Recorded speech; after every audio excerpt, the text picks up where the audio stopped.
Hello there, everybody.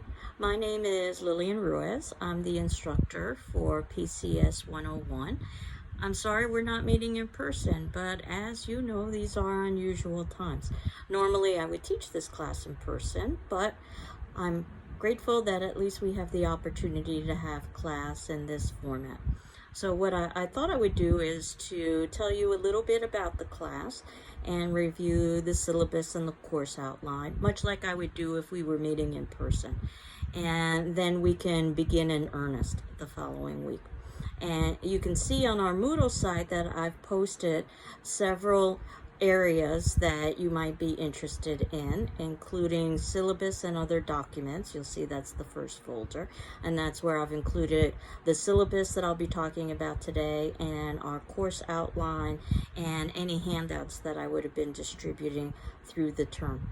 And you'll also see that I've also got a folder for past classes. So what I will do is each week I will move our past classes into that folder and keep the particular week that we are addressing as available on the actual Moodle site. But you can always review our past classes. And I've also got links for optional Zoom meetings and optional chat meetings. They aren't required for the class, as I will talk about soon, but those are two ways in which you can interact with me. Of course, you can always make an appointment as well. So in terms of public speaking, my name is Lillian Ruiz. Most people call me Lillian. I'm pretty informal. And my email is there, just my surname, which is Ruiz, R-U-I-Z, at gcc.mass.edu. No first initial, because actually when I started at GCC, it's hard to believe how long ago it was. That would be 1993. We were just in the beginnings of email and internet, and individuals were given email addresses based on just their surname. So that can give you a clue as to how long somebody's been at the college. My phone number is there. I'm not in my office, obviously, but you can always leave a voicemail and I'll be checking it regularly and I can get back to you. And as I had indicated, I will have an optional chat room on Tuesdays from 12 to 12:30, and you're not required to attend, but basically anybody who wanted to chat with me online during those times could do so through our Moodle site. And if we've got multiple people, then we can have a group discussion.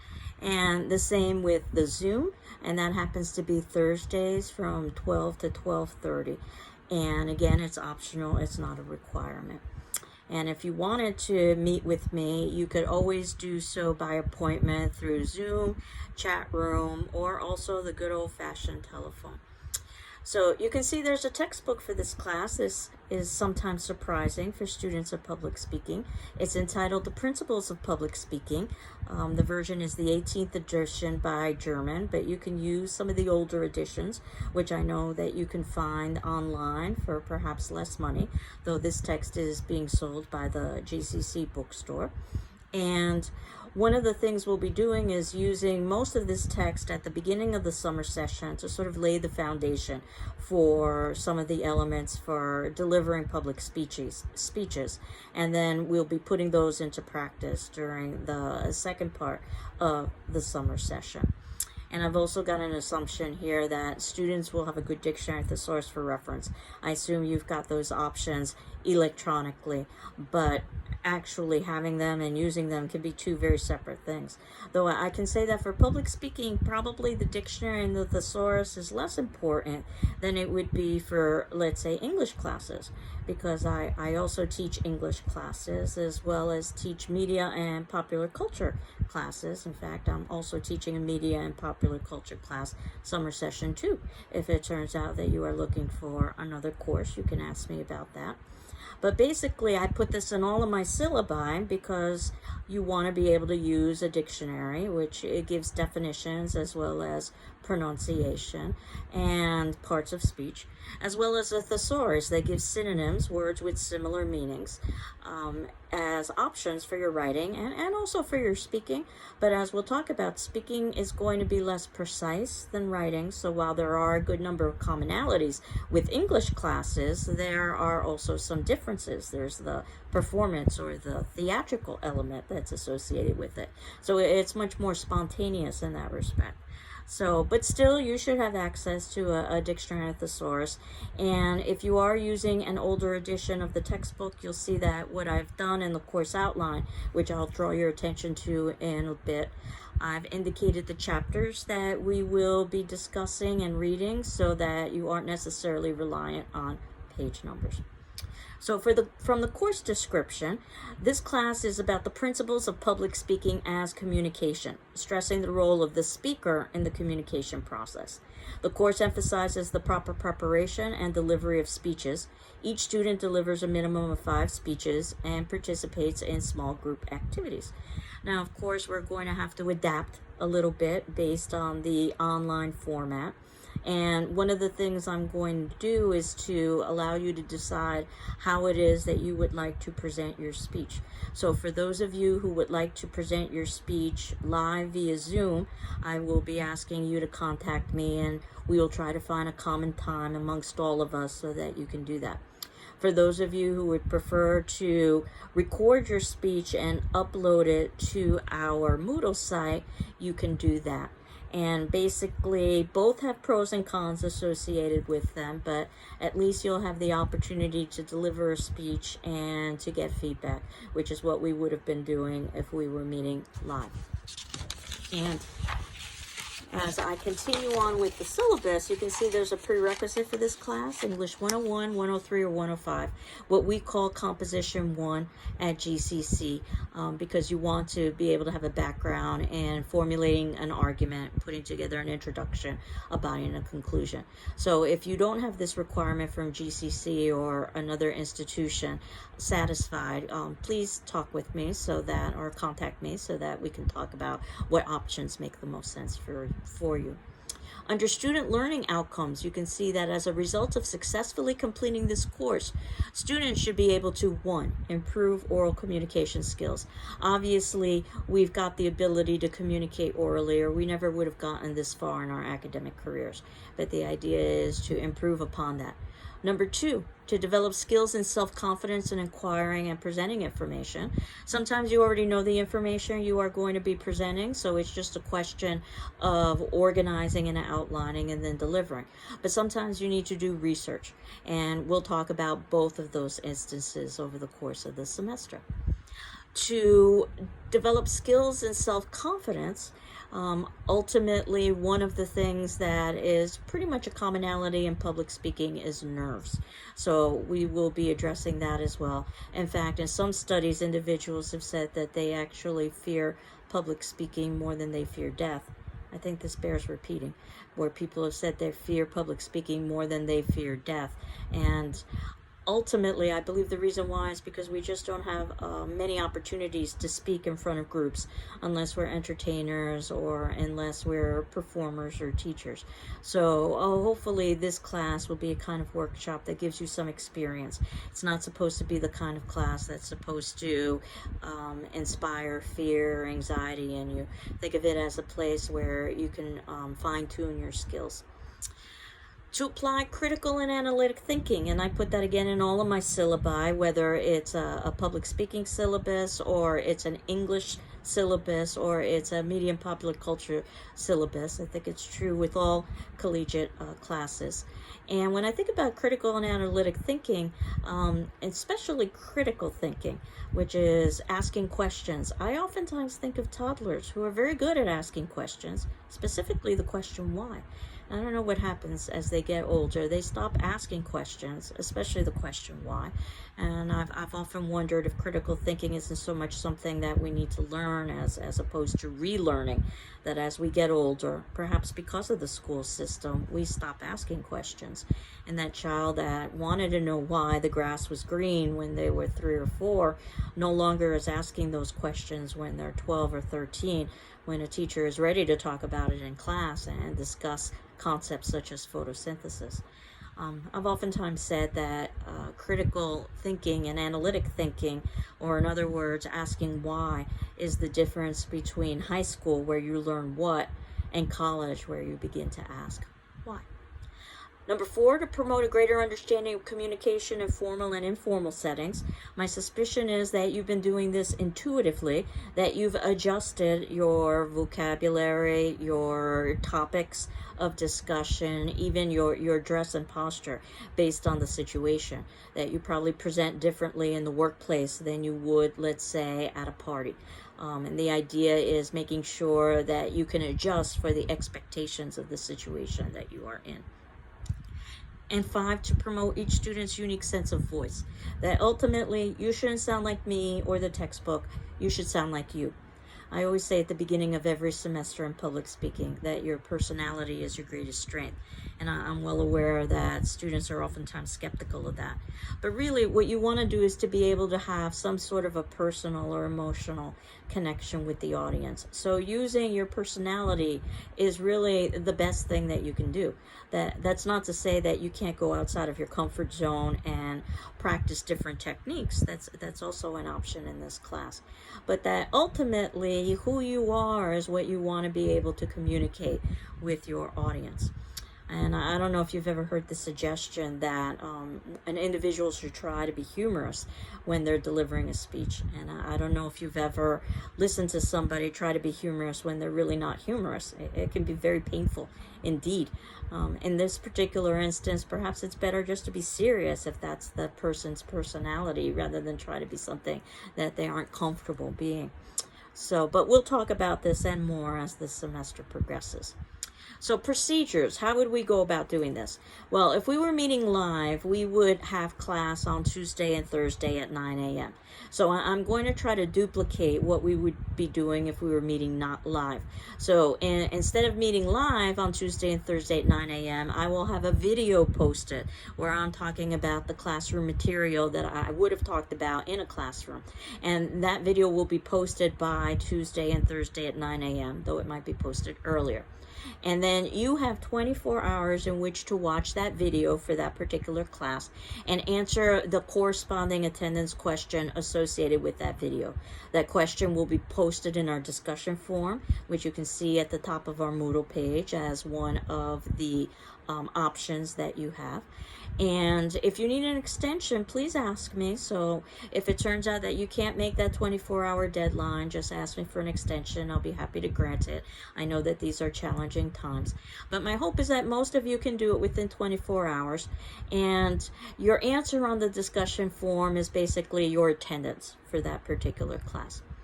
And you're not required to respond to any of your peers' posts. Any additional interaction you have on that discussion forum with your classmates would be similar to classroom participation, as if you were participating in a live class. And I'm well aware that some students learn best by participating and others learn better by listening. I think both are very valid ways for learning. So you can decide how much or how little you would like to participate.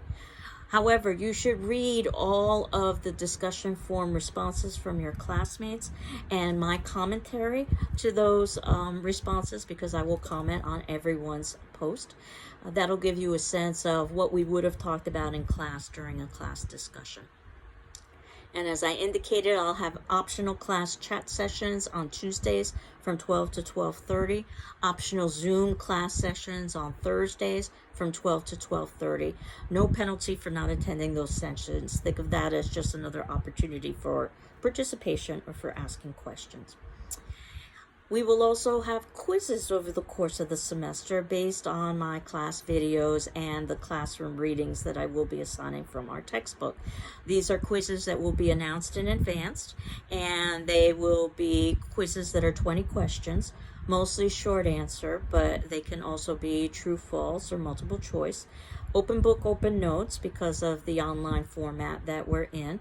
And basically what I will do is I will post a quiz and you will have 24 hours to respond to that quiz. And you would be responding by sending the quiz to me to my email, because it's easier for me to use my grading program on email. Again, that's Ruiz, R-U-I-Z, my surname, at gcc.mass.edu. And then what I will do is evaluate the quizzes, grade them, and then return them back to you to your email. And the quizzes will form a component of your final grade, which I'll talk about in a moment. So class procedures basically include class discussion and group work, and that's what we will be trying to duplicate on our discussion forums. Mini lectures, and that's what I will be trying to duplicate via our class videos. And student speeches that again can be delivered live via Zoom or pre-recorded and posted.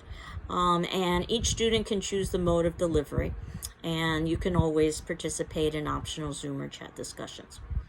So course requirements, pretty straightforward. You're expected to complete all of the reading and writing assignments by the due date. We will have 3 graded speeches over the course of the semester. So if there are 5 or more speeches, that means that the other speeches, which are the practice sessions for these graded speeches, will be ungraded. So we have 3 graded speeches with practice sessions. Failure to deliver a speech on the date assigned will result in failure for the assignment unless the student has unforeseeable, emergency, and justifiable reasons based on the evaluation of the instructor. Because while everyone focuses on the idea that they have to deliver a speech, what's equally important in this class is that you have to be an audience member for the presenter of the speech. And that's the trick. We could all practice at home, but it's not necessarily an easy thing to find a group of people who are willing to listen and respond to our speeches. So that's a component that's equally important in this particular class.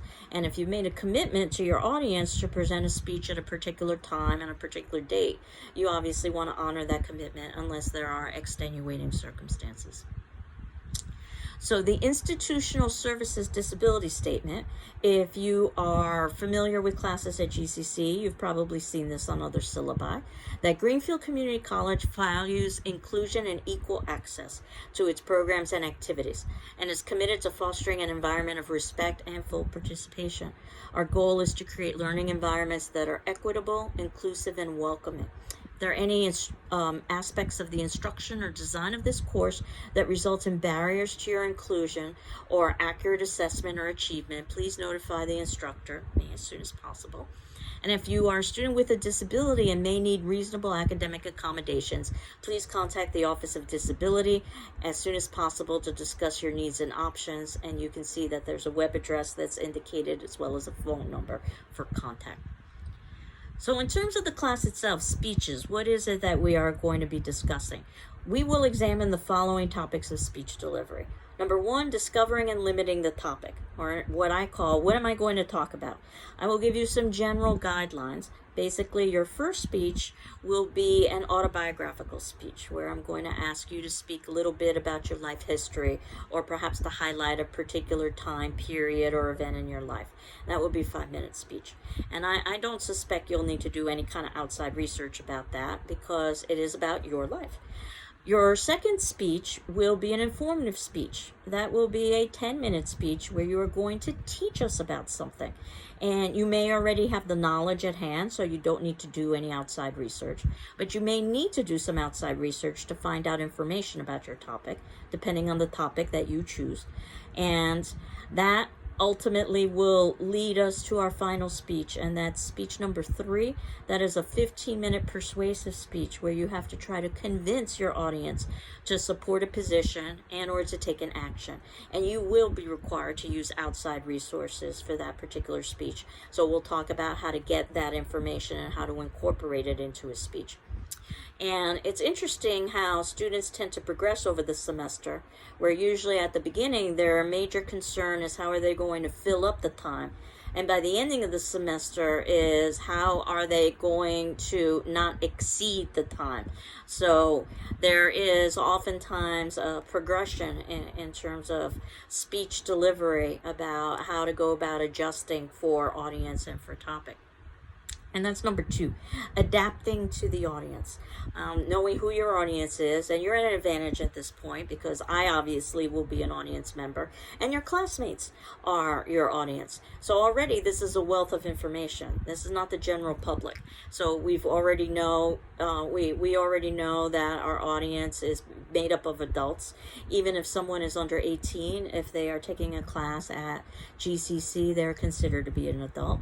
We already know that there is a certain educational base that all of us share, or again, we wouldn't be experiencing a college class together. So that's valuable information in terms of thinking about what your topic is and how you are going to present that topic to your audience. Number 3, gathering information. As I indicated, by the ending of the semester, all of you will need to gather information from outside sources. Number 4, organizing and outlining. I would argue that that's perhaps the most important part of delivering a speech, is organizing your information, deciding how you are going to be presenting that, and then having a suitable outline. And I know that in English classes, you've probably talked about outlines, and in English classes, the more developed the outline, usually the more helpful, because that outline serves as a kind of map for what it is you're going to be writing. In public speaking, it's actually the opposite. The less detailed the outline, probably better, because you aren't writing, you are speaking, and you want to have a certain level of spontaneity, which means that you can make eye contact with your audience and that you aren't necessarily reading off of a script. You've just got an outline with keywords and phrases that can help orient you. So that's what we will be talking about. And 5, developing an acceptable style suiting purpose and occasion. As I had indicated earlier, that we tend to adapt our presentations based on the occasion and based on the situation and the expectations. Number 6, practicing and presenting the speech. And as I indicated, I've set aside class time for both practicing as well as presenting the speech. Number 7, coping with communication apprehension. It's very normal to feel nervous, and we will actually talk about some techniques to help us control nerves. And 8, active listening, responding to the speeches of others. And not only will we be responding to our classmates, but I also have some sample speeches, sample autobiographical, sample informative, and sample persuasive, done by students, not in any way connected with GCC, but we can view those students and talk a little bit about the strengths and weaknesses of their speeches. These are speeches that either have been uploaded onto YouTube for public consumption, or these could be speeches that in one way or another have been connected with a textbook company so that individuals like ourselves could view them and critique them.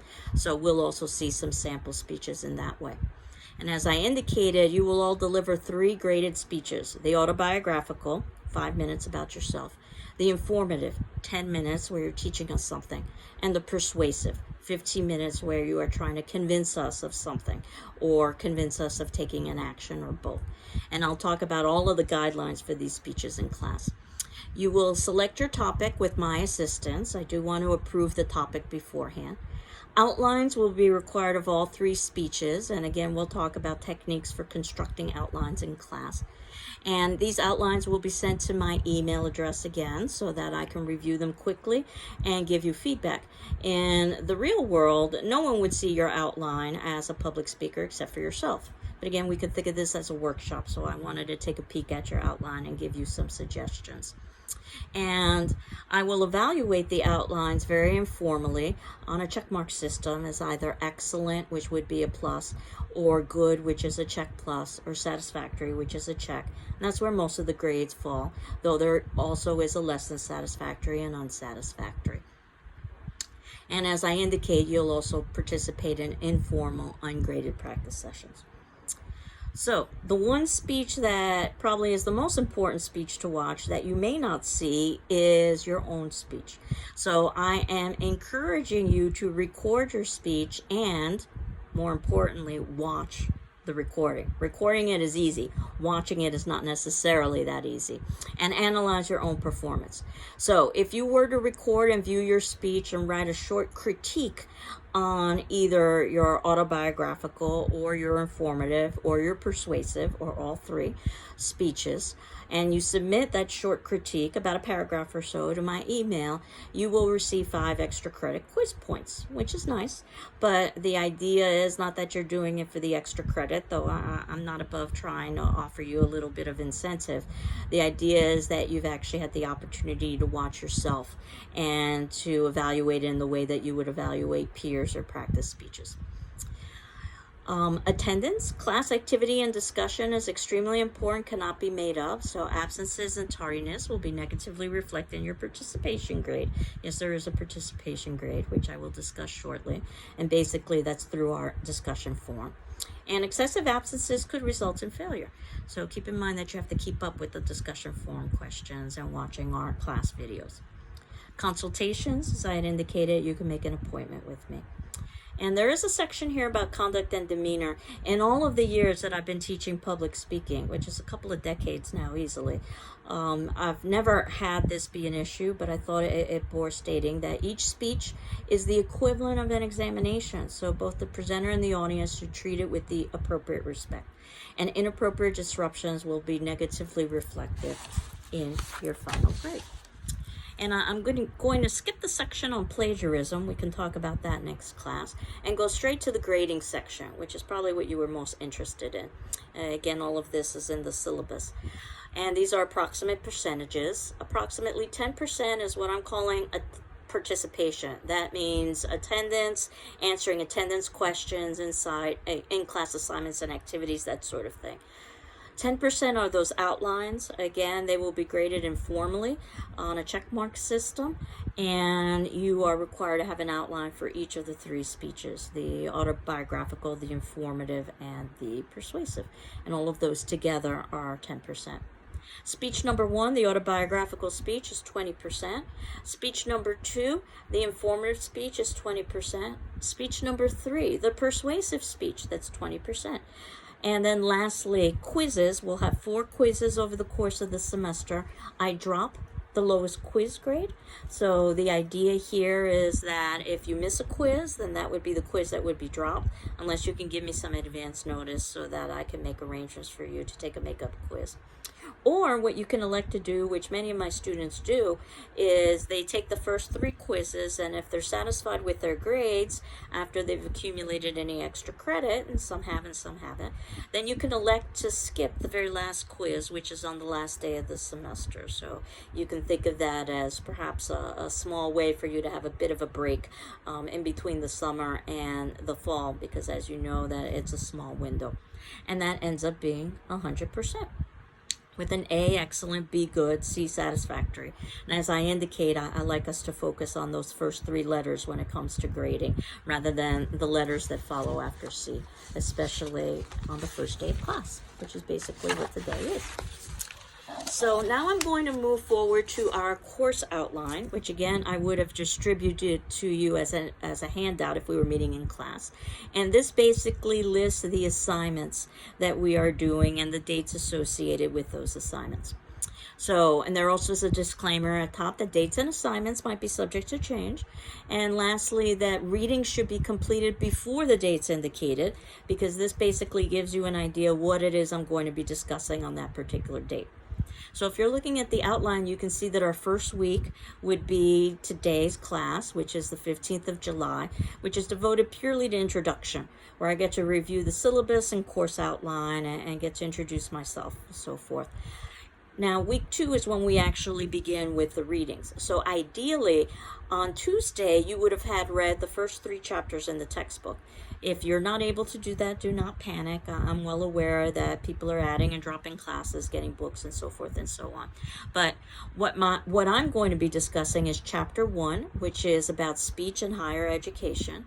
And basically, it's a chapter devoted to why it is we study public speaking.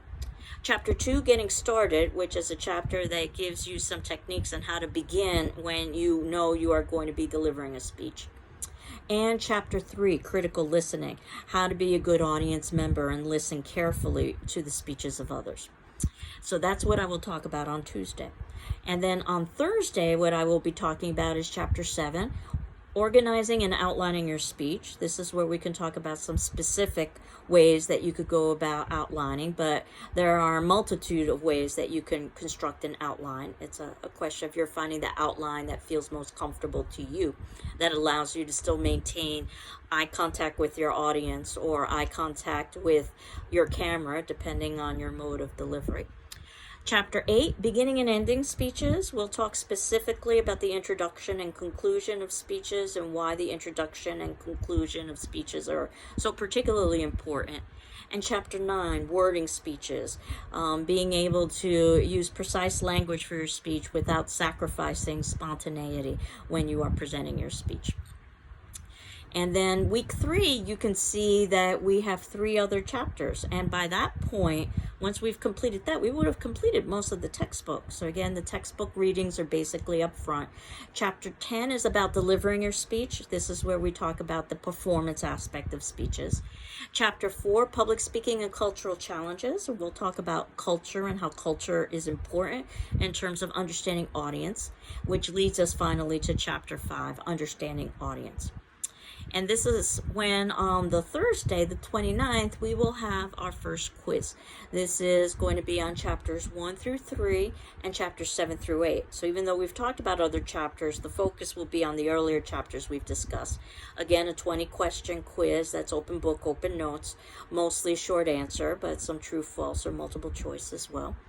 And this is also when I will be setting up times to have practice sessions with you, and you can elect what is the best way to go about doing that, whether or not you want to have a practice session via Zoom, or whether or not you want to have a practice session via chat, whether or not you want to do a practice session via email, or you would prefer to have some sort of a practice session via telephone. But the idea is that I touch base with all of you about your first speech before you actually deliver your speech. And that delivery of the speech will be on the 3rd of August. So either you will be uploading your speech to Moodle on the 3rd of August, or for those of you who might be interested in presenting via Zoom, I'll try to find a common time for all of us on the 3rd of August when we can present that particular speech live via Zoom. And that's the 5-minute autobiographical speech. And then on Thursday, the 5th, we return back, and I wanted to talk about our second speech, the informative speech. And this is where we will talk about Chapter 12, Speeches to Inform, as well as Chapter 11, Using Visual Media, because you will be required in your second speech to use some sort of audio or visual. You don't need to do that for the first speech, though certainly you're welcome to, which we will discuss. But I wanted everybody to have practice using some sort of audio or visual, and that is addressed in Chapter 11, Using Visual Media. And finally, Chapter 6, Finding and Using Supporting Material, even though you don't need to use outside resources for your second speech. Some of you might elect or choose to do so, so I wanted to discuss it then. And then on the 10th of August, you can see we have our second quiz, and that will be mostly addressing chapters 9 through 10 and 4 through 5. Again, another practice session where you can make arrangements with me to touch base with me about your second speech, which will be on the 12th, which is Thursday. Speech number 2, informative, that 10-minute speech, where you're using one audio or visual. And then lastly, and this puts us into week 6, this will be on the 17th, and that happens to be a Tuesday, where we will be talking about persuasive speeches and also argumentation and critical thinking. And those 2 chapters will basically end the chapters that we'll be discussing in class. And on the 19th, we have our third quiz, chapters 11 through 12, chapter 6. Again, another practice session for our upcoming persuasive speech, which happens to be on Tuesday the 24th, speech number 3. And then our last class is on the 26th, and that's a Thursday. That's quiz number 4, chapters 13 through 14. So that basically gives a conclusion for us for the semester. We have one additional class according to the GCC catalog that is an emergency class in the event that for one reason or another we had to cancel class, but I anticipate we won't need to use it, so that would give you basically one last class to, or a little bit of time I should say, that last class would give you to prepare for your fall semester. And that basically does it for us as a semester.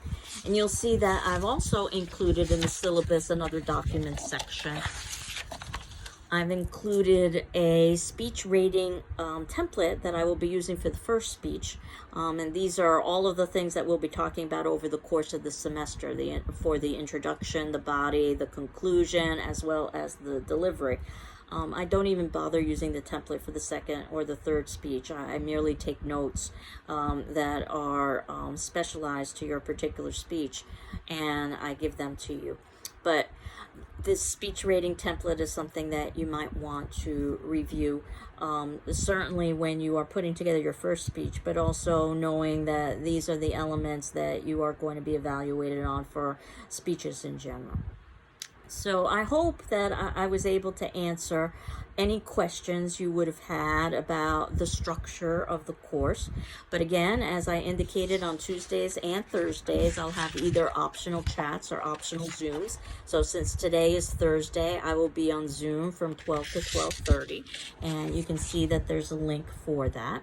So certainly you can ask questions that way, but you can always send me an email or a voicemail if you'd like. And for today's attendance question, I am asking you to please introduce yourself to the class in our class discussion forum section. And it can be as long or short as you'd like. You're free to upload things like videos and pictures, but you're not required to.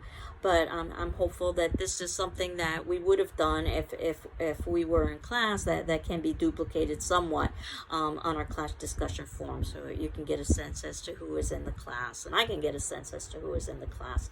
And then we will begin next class talking about some of the specifics of public speaking. So I hope you're all doing well. I am doing well, and we will continue on next class. Take care, and again, our next class video would be posted on Tuesday at 9 a.m. Take care. Bye-bye.